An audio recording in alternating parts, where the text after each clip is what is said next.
So if it's one thing that you would say just didn't hit for you, what would you say that thing would be? The album.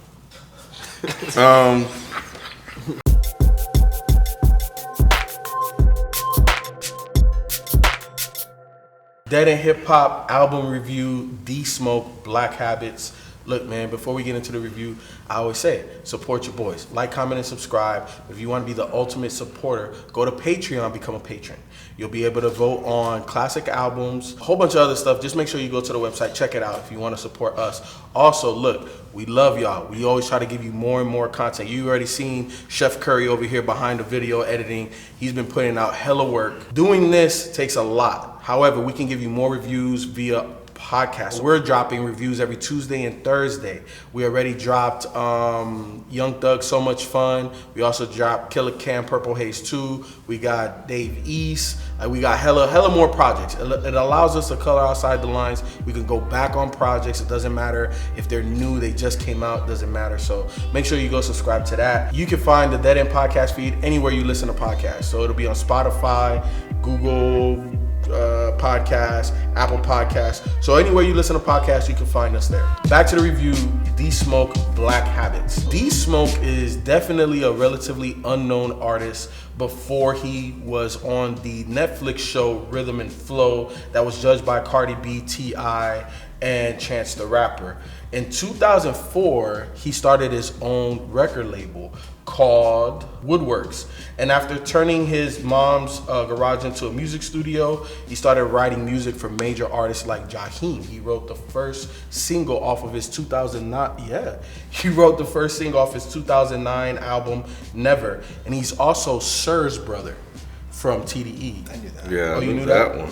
Okay. But I think the obvious thing about D-Smoke when you listen to his music is the Kendrickness about his voice, even how he crafts or how his album sounds, the jazziness about this album, you know, and I think I feel like I have to attribute it a little bit to where he grew up. Obviously he grew up like, you know, damn near a fucking neighbor to Kendrick. The first thing that just took me aback was his Spanish lyrics, because he was able to just switch back and forth. And when I was listening to him, I'm like, okay, is this cat Hispanic or is he not? Mm-hmm. Because the ease in which he did it was like, okay, like you really know Spanish.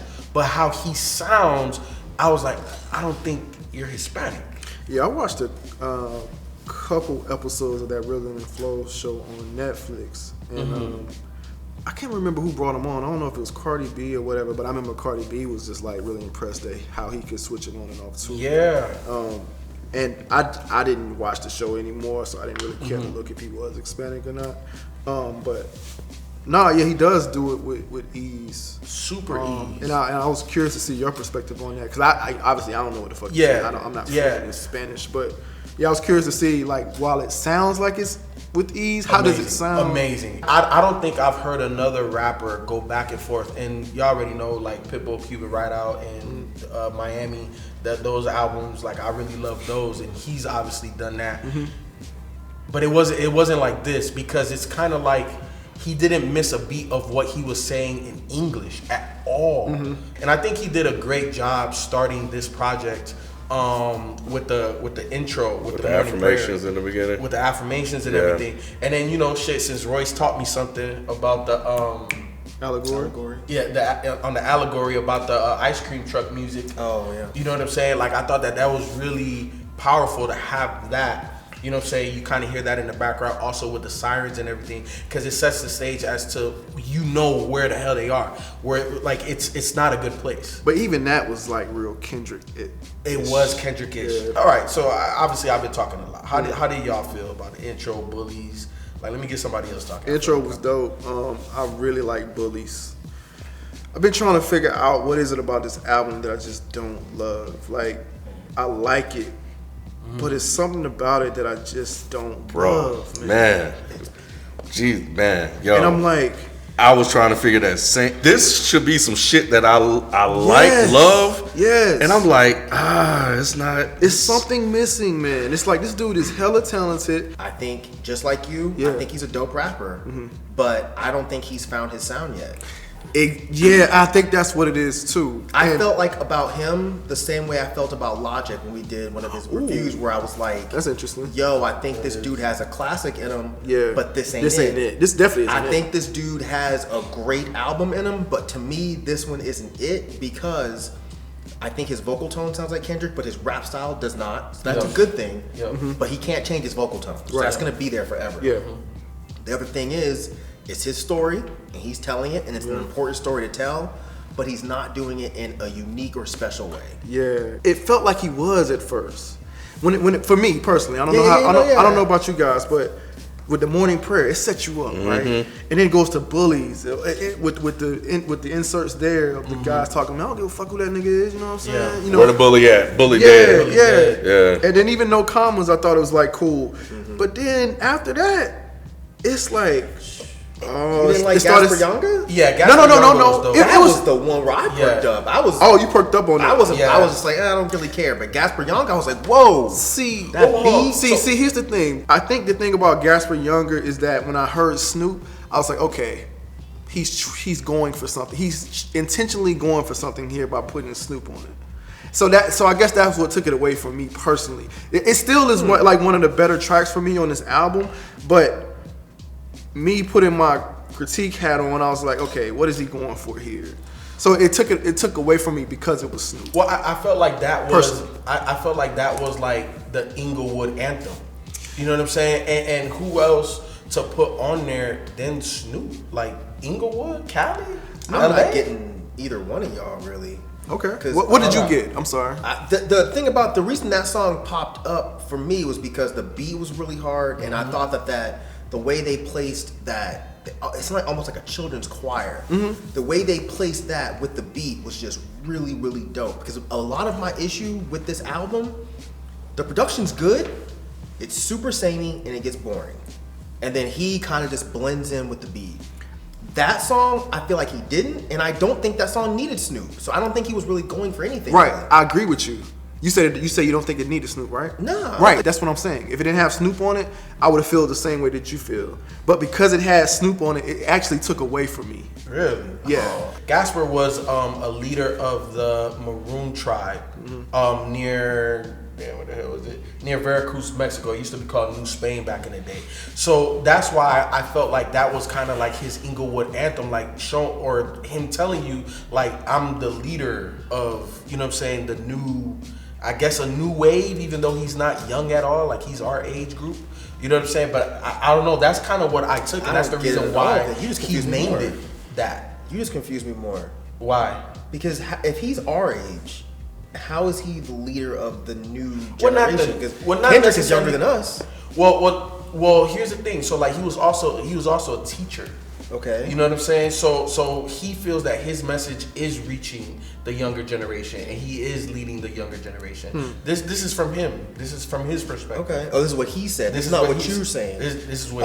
Okay. See, like No Commas was definitely one of my favorite joints because a lot of the stuff that he was talking about. First off, with that beat, like it was just. I felt it was like that loud Cali sound. Like it was like that prototypical Cali, like, you know, the whole, just. No, I got Cali. you. Yeah, I really like. I got you. Shit. Yeah, you know what I'm saying. yeah. And then I also like how he was breaking down gentrification.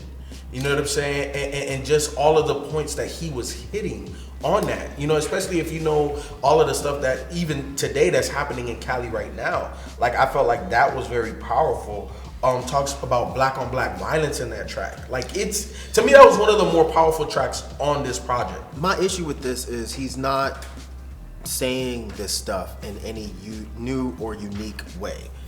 I feel like plenty of rappers have talked about gentrification. Plenty of rappers have talked about black on black crime. When I put this album on, I don't hear anything new. And again, I'm not saying he shouldn't give out this message in his raps. Like, he has important messages. Regardless of 5 rappers or 500 rappers talking about it, these are still important messages. It's just, for me, with replay value for this album, it's not hitting, because when I put it on, I'm just like, I feel like I've heard all of this. It feels like a formula. Kind of, that somebody's done. And I think that's probably, and I'm still trying to work out what the issue is, but that was the last thought I had was that it feels like a formula, kind of like what Myke's saying, that we've already kind of heard. Yeah. And he's sticking to it. It's like, okay, I'm gonna rap, I'm gonna put some singing in there. The only thing that he's doing different is adding this Hispanic hook to it or whatever. And I feel like that's what they were saying on the show, how that's cool that you add that, and that's exactly what he did on this album. He added it all throughout it. And but yeah, I think outside of that, it's almost the same formula we've kind of heard. And man, I really don't want to sound like that about this album, man. I really don't, because I think the dude is hella talented, and I think he has the potential, as Myke says, like to make a really dope, I don't know, classic, but he has the potential to make a really, really good album. Yeah. But this just isn't it. I definitely don't think like it's at a super elevated level. So I agree with y'all. Like he's not doing anything that's brand new, but I think he's doing it. And I agree with y'all with this too. Like he's doing it very well. Yeah. But it's kind of, and I feel you too. Like it feels like a formula, but I don't know. So some of the stuff jumps out at me. You know what I'm saying? I guess because like I can relate to it, especially like on what's this joint? The Sun-Kissed Child with Jill Scott and Iguocho.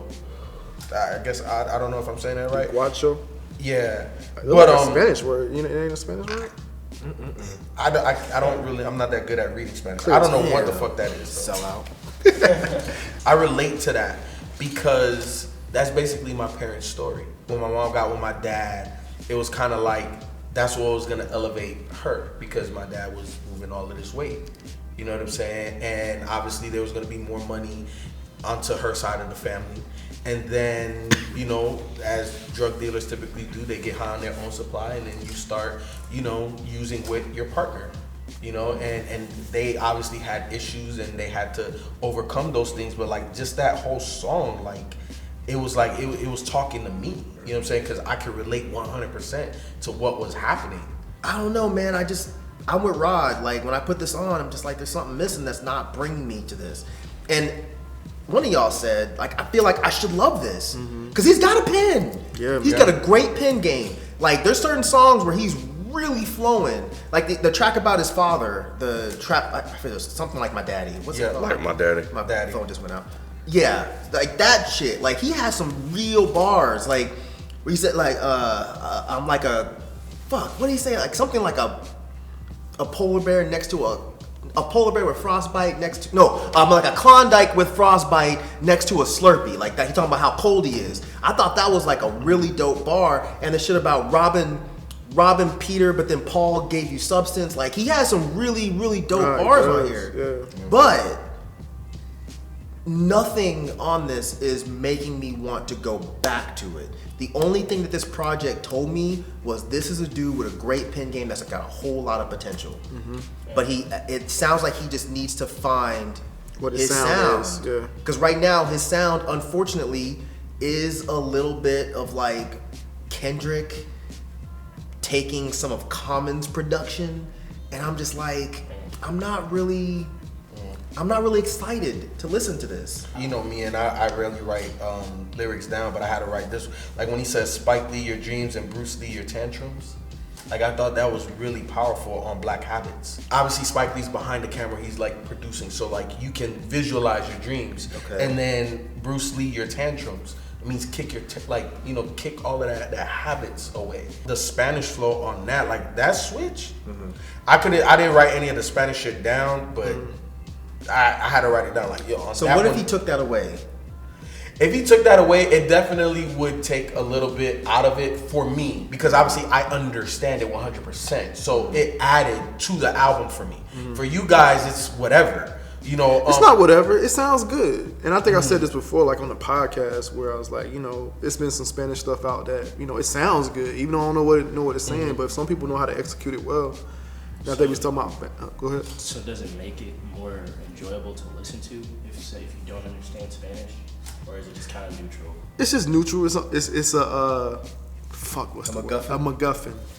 Yes. Okay. It's a MacGuffin. It's cool. It helps it, but it is not important. If you take it away, it's like, okay, you took it away. And like for me, knowing Spanish, like if you take it away, it definitely takes some luster away from the album. And Gotcha. that's another part of the problem, though. And I understand that. Another thing that I think was the issue is like all of the singing. I think took me out of it. It's like I wanted to hear him rap more. It seemed like because the setup was so good, man. I was like, oh man, we about to be in for a ride. And then like the more mellow songs just kind of brought it down for me. I agree with and that. I was just like, dang. And like, you know, the singing wasn't bad. It just I didn't want that from him. It didn't keep the same energy that started with Bullies and Commas. Yeah, it didn't for me. Like it didn't throughout for the me. project. And I know you said that earlier, That's but the nah, problem. for me, if it would have kept that energy, and I think I would have been fine with the album. If it would have kept the Bullies and Them no first three commas, tracks. and I would even throw Gasper in there. But if it would have kept that energy, I think I would have been better with the album. I won't say that I would have loved it, but I would have definitely been better with it. I mean, because the stuff he did with the singing and adding the people like Ari Lennox came on and killed it. I think that was cool, but it still brought down the momentum for me. Because because he's a dope rapper, I'd just rather hear him rapping more. Because I thought he rapped plenty. He and did. I didn't take it as there was a lot of singing. It was like the singing was only on the hooks. Shit, The singing was only on the hooks. So I felt like he rapped But even that- more than enough. even I that- didn't need to hear him rap more. I really didn't need to hear him rap more. I think it's the energy thing. Like Maybe it's But more. that's the the energy. production. I think the production was kind of Was the mixture was of both? not very diverse. Okay. There's No, it not a wasn't. lot of diversity on this project when wasn't. it comes to aesthetics and sonics.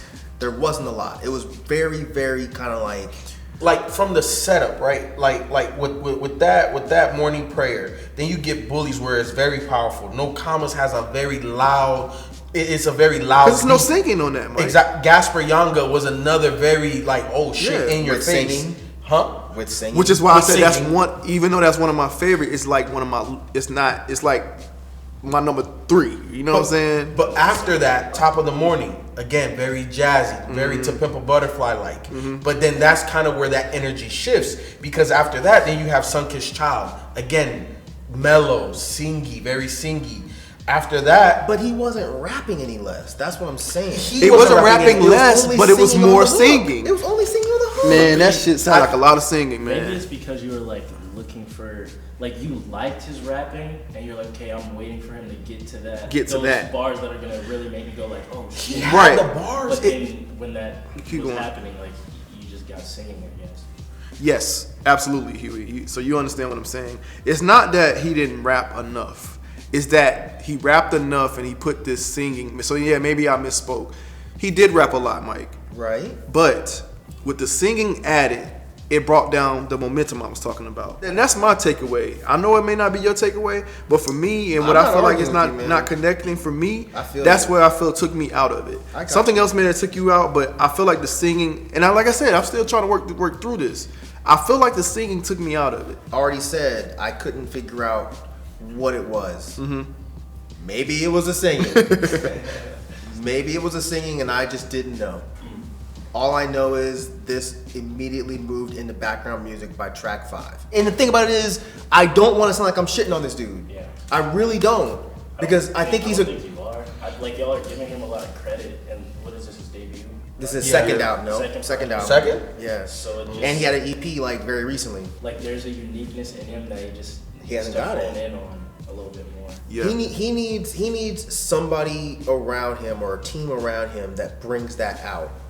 Because when you're on a show like whatever the fuck that show was called that he was on, Rhythm and flow. they're not gonna try to bring any uniqueness out of you. They're just gonna be like, Right. what they'll hear is, "Oh shit, you sound like Kendrick." Perfect. That's not what You're it was. good to though. go. Yeah, it That's not what it was. Yeah. They were more concerned with, which is why I said the Snoop thing bothered me. They were more concerned about making a hit, like making records. They was like, oh yeah, you could, like say somebody came on there that could rap. They'd be like, oh yeah, you could rap like you good, but what's the wow factor? You know what Did they I'm tell saying? him How that? can you?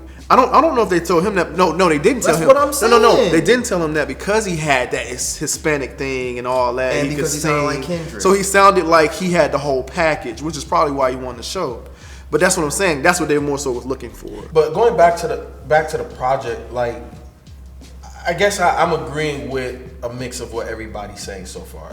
Like I felt like the album started like this, then it did this, and then it did this with Black Habits, and then it mellowed out like the rest of the way. Because the rest of the way with Fly with Davion Ferris, Like that was again another melodic, singy, very singy song. Seasons Past, another very slow track. Even though he did his thing because like he started to sing a little bit, but then he started rapping. But just the mood of those tracks didn't bring the energy back for me. And Kendrick does that shit. How come it don't bother y'all when Kendrick do it? Do what? He has a whole bunch of singing on this album. The difference, Myke, for me, I don't know Okay. about Feefo, but the singing that's on Kendrick albums, it does like the singing that's on this album almost doesn't sound like a hip hop song anymore. For me, it just sounds like some type of hybrid R&B thing, and I don't particularly care for it. I get that way more from Kendrick. I don't. I guess I'm stuck on what the issue is because plenty of rap albums have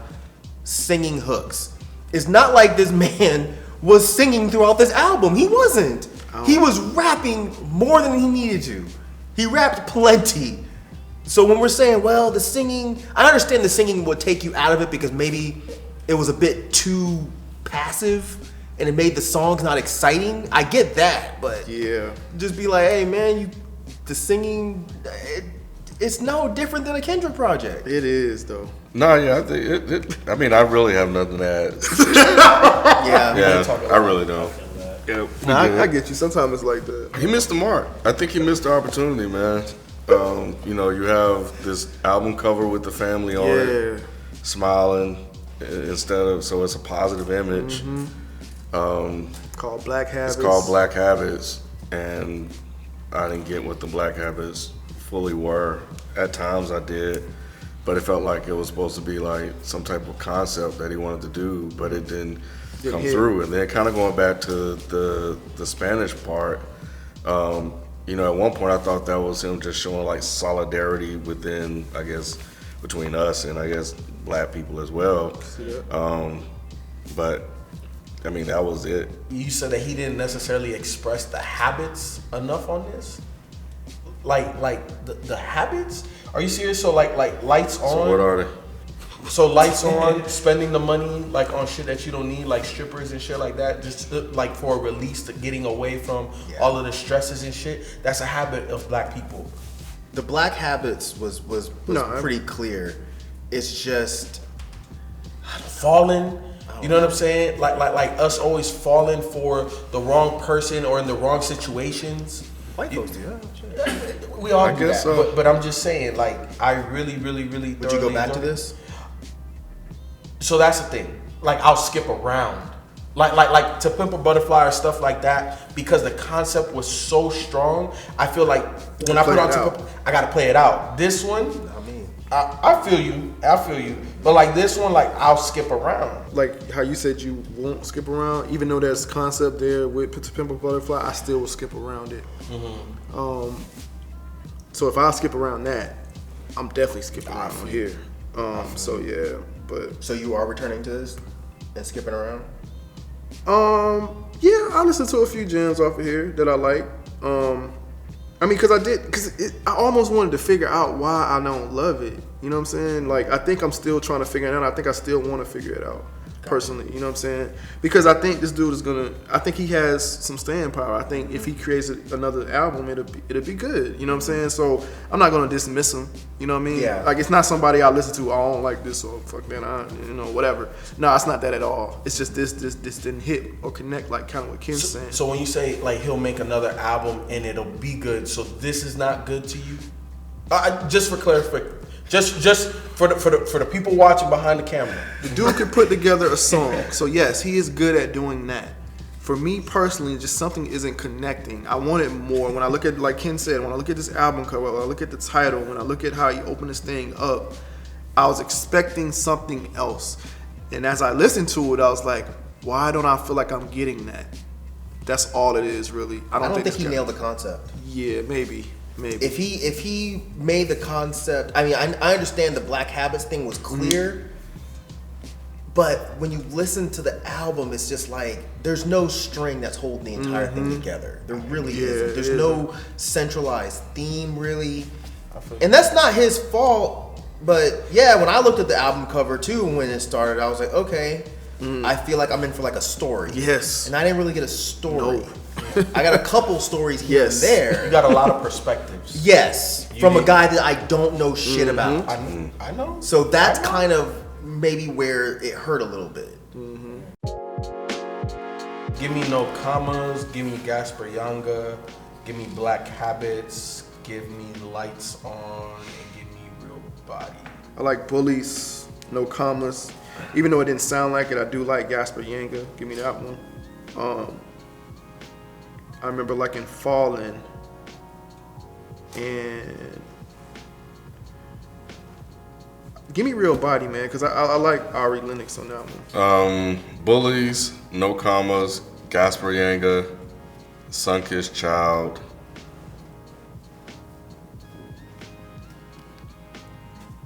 Black Habits. Gasper Yanga, Black Habits 1 and 2, and Like My Daddy. D-Smoke, if you watching it, I think, I don't know if this is your debut album. I know Myke said that there's another album out. Don't know. Sure. It is. It's called Inglewood. Okay. D-Smoke, man, I thought that this was a really good album. I don't think it was like over the top. It didn't like smack me across my face like I think it could have, but it was really good. I definitely related to a lot of the stories. I definitely think that what you're doing with the Spanish flow and stuff like that, for the people that understand Spanish or genius it and, you know, just break it down, like it's really dope, and I think it adds to your music. And I like your story, but it's like I had to dig for it. You know, like it wasn't given here all the way. Like I just know, I know a little bit. Definitely the future is bright. I think with the subsequent projects that are gonna, you know, obviously continue to come out and roll out, that you'll be able to connect with even more people. But I definitely think, man, you're a spitter. You're definitely smart as hell. And I like it, man. I'm looking forward to whatever you do next. D-Smoke, if you're watching this, I'm sorry, man. Like, I really didn't want this to come off like as critical as it did. I didn't really know what I was gonna walk in here and say as far as being critical on this album. But you know, I'm just being honest about, you know, how I felt. Now, like I said, I think you are a very talented artist in general. I'll say artist because even though I didn't care for the singing on here, I think you did that well. It's just that for me, it just kind of took me out of it. It brought down the momentum because, like I said, when I look at the album cover, when I listen to the Morning Prayer, going into Bullies and No Commas, I thought I was in for a different ride, and that ride took a real hard left, and I'm like, okay, what is happening here? I don't know if I'm liking this like that. He still can rap and all this other stuff, but that's not what I wanted. But that's not a detriment to who you are as an artist. Thanks for putting this out and, you know, getting your name out there, bro. Look, I think you're doing something that's working. I know the Netflix show was really, really big for you, but I think the music as well. Only because a lot of our subscribers asked us for this, and I started to see the name. So whether or not this project hit or not, I can say that I'm glad you're not out there, you know, rapping about the same old bullshit or putting stuff out in a negative way. I'm glad that you're trying to take a positive, realistic approach with your music and the type of songs that you want to write about and albums you want to craft. So with that, I think the future is ahead of you as an artist. I hear the talent, I hear the ability to rap. It's all there. So the rest is up to you, and we'll see what happens from here. So much success to you. D-Smoke, yeah, man. Like Rod, I don't want this to sound negative. I think you're a spitter. I think you got a great pen game, and I think you got your head in the game. It's just a matter of this album in particular just didn't really connect with me that hard. So what this did show is that you are a fairly unknown rapper with a whole lot of potential, and I think that that's dope. So what this makes me want to do is check out your next album and see if it's more of the same or if it's some tweaks, and maybe you'll get to that point where you do find your unique voice and your unique sound. But this is a good project. I personally would not return to this a lot, but I can see a lot of people really enjoying this. So at least you're bringing some ideas and some topics into the game that really need to be heard, and that I can appreciate. So keep doing your thing.